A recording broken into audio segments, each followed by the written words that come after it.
for Speed is an epic cross-country race that's full of all kinds of blockbuster action that's sort of in the spirit of the Need for Speed franchise, with fast cars and high action and some pretty girls to boot.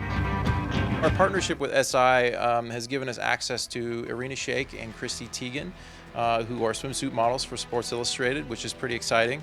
They actually play characters in the game who are rival racers to Jack. So Jack encounters them about midway through the race and has to beat them on the way to New York and trying to win the $25 million prize. I'm better off alone.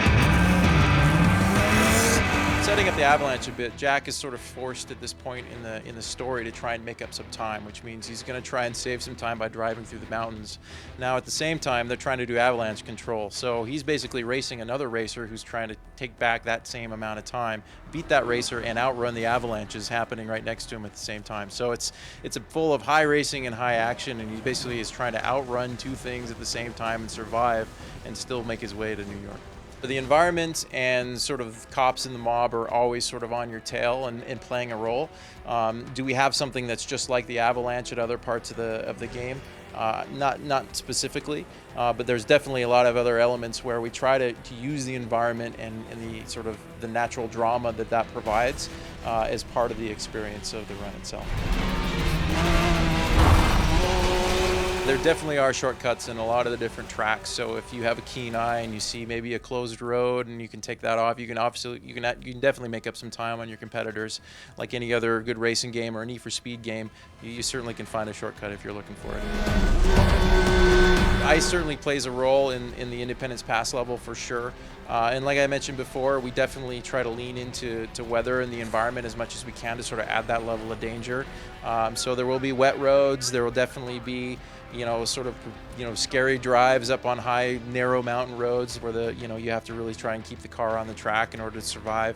And the natural danger that would happen in all the very different types of tracks we have in the run definitely plays up throughout the entire race. I have to ask, will there be rest stops? No, there's going to be no rest stops. It is going to be a non-stop action-packed experience in the run. There's things that I think are going to surprise the player, whether it's trains or livestock. I can't really get into the details because we want to preserve some of the surprise for the run. But the types of things that you might expect in your cross-country race and a cross-country drive, you're definitely going to run into those from time to time in the run. Plains Interstate, it's a level about midway through the game where it's more a rural highway track where Jack is basically battling other racers for position.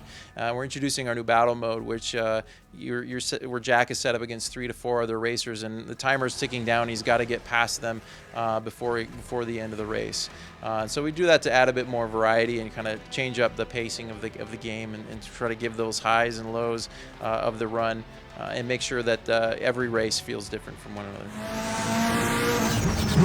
With the run, we're kind of trying to strike a middle ground there in terms of the cars having really believable characteristics and having depth in terms of learning them and getting better at them, but also being easy to pick up and play so that if somebody isn't a hardcore simulation race fan, they can still pick up the controller and have a fun time with Need for Speed. It's primarily a set route from San Francisco to New York. Obviously, there's going to be moments that happen throughout the run that sort of drive Jack toward one path versus another, but it's going to be pretty much a linear route for him. Now, out of all the states that Jack's driving through, which did you think was going to be a pretty boring state and ended up surprising you, and why? I think Colorado, actually. When you're driving up through the mountains in the snow, dodging avalanches, that's a lot more exciting than I would envision driving through Colorado myself. So I think that's probably my highlight. My favorite thing about the game, I think, is the epic scale of it, to be honest. I've never seen a game that's tried to accomplish what the run is doing in terms of driving from one end to one country all the way to another, especially one as big as the United States. So for me, I love the scale of this game, and I think it's going to be awesome. I think both the beginning and the end of the run is something that players are going to be pretty surprised by. So obviously we're not going to reveal all that right now, but I think definitely the players are going to be surprised by how the story kicks off and how it ends. Need for Speed The Run is available on November 15th on PlayStation 3, Xbox 360, PC, Wii, Nintendo 3DS, and mobile platforms.